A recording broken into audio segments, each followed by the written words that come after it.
চট্টগ্রামের সীতাকুণ্ডে ভাটিয়ারীতে একটি শিপইয়ার্ডে কাজ করার সময় বিষাক্ত গ্যাস নির্গমনে ৮ জন শ্রমিকের মৃত্যু হয়েছে।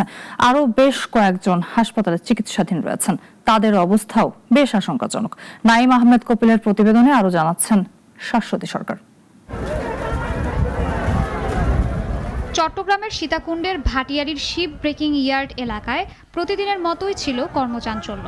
সকাল ৯টার দিকে ভাটিয়ারীর স্টেশন রোড এলাকার ফেরদৌস স্টিল নামের একটি জাহাজ ভাঙা কারখানায় বিষাক্ত গ্যাস লিকেজে শ্রমিকদের প্রাণহানির ঘটনা ঘটে।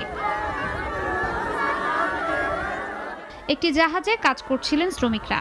এ সময় জাহাজটির একটি ট্যাঙ্ক থেকে বিষাক্ত গ্যাস নির্গমন হতে থাকে।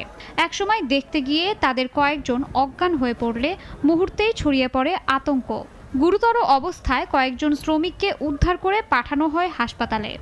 সেখানে ৫ জনকে মৃত ঘোষণা করেন চিকিৎসকরা। এরপর বাড়তে থাকে মৃত্যুর মিছিল।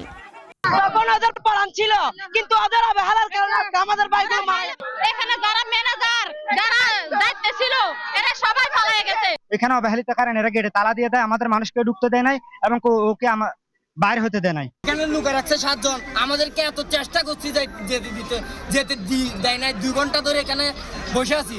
মূল ঘটনা এখানে একটা পাইপ কাটতে যাইয়া এই বিস্ফোরণ হয়েছে।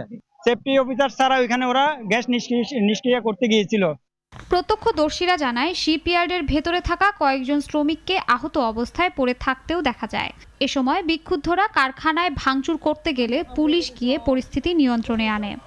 যখন লিঙ্কেজ থাকে দুর্বল সেফটির বিষয়গুলো নিরাপত্তা তারা সঠিকভাবে নিরাপত্তা না দিয়ে থাকে বা কোনো নিরাপত্তার ব্যবস্থা না করে থাকে, এটা আইনগত ব্যবস্থা পরে নেওয়া যাবে, তদন্ত করে বোঝানো যাবে। এটা আসলে ওরা শ্রমিকরা যখন কাটতেছিল তখন এখানে আপনার ক্লোরিন গ্যাস অথবা কার্বন মনোক্সাইড গ্যাস, যেটা আপনার অত্যন্ত মারাত্মক বিষাক্ত গ্যাস, ওরা যখন এটা কাটতেছিল তখন এই গ্যাস আক্রান্ত হয়ে এই দুর্ঘটনা ঘটছে।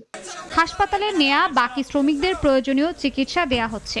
শিপইয়ার্ডে কাজের সময় শ্রমিকদের নিরাপত্তা নিশ্চিত করা কতটা গুরুত্বপূর্ণ এই দুর্ঘটনা আবারও তার সামনে এনেছে। স্থানীয় জেলেরা জানান, কারখানাটির ভেতর থেকে বের হওয়া গ্যাসের গন্ধের তীব্রতা এত বেশি ছিল যে সাগরে ইলিশ ধরতে যাওয়া জেলেরা কারখানাটির পাশের খালে প্রবেশ করতে পারেননি। তাদের অন্তত আধা কিলোমিটার দূরে গিয়ে ঘাটে নৌকা ভেড়াতে হয়েছে। শাশ্বতী সরকার, নাগরিক।